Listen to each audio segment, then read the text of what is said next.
Hey guys, today we're doing a tutorial, which is a Final Cut Pro tutorial in under 2 minutes. We're doing it on the multi-cam clip feature in Final Cut Pro. It's really easy to use. We're gonna take 2 camera angles today. I'm gonna show you how to sync them up really fast. Let's just jump into it, let's go.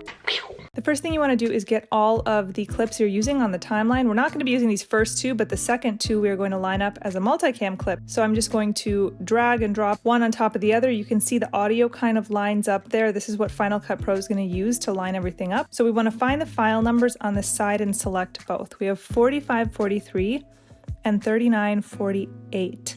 And you just want to select both of those. And once they're both selected on the side, you want to right click and press New Multicam Clip.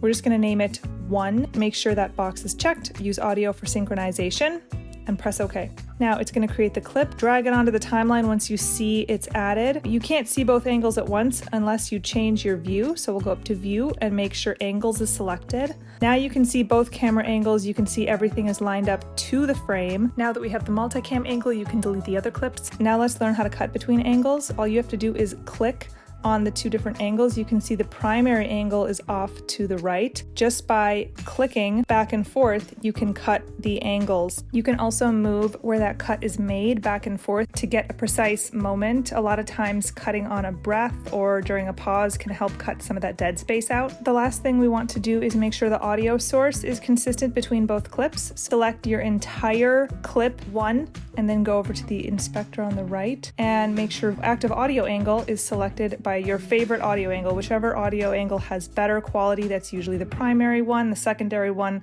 isn't usually mic'd. I hope you found this helpful. If you did, give it a thumbs up. Subscribe to this channel if you like videos on YouTube, video editing, content creation, just video stuff. And I will see you guys in 2 weeks.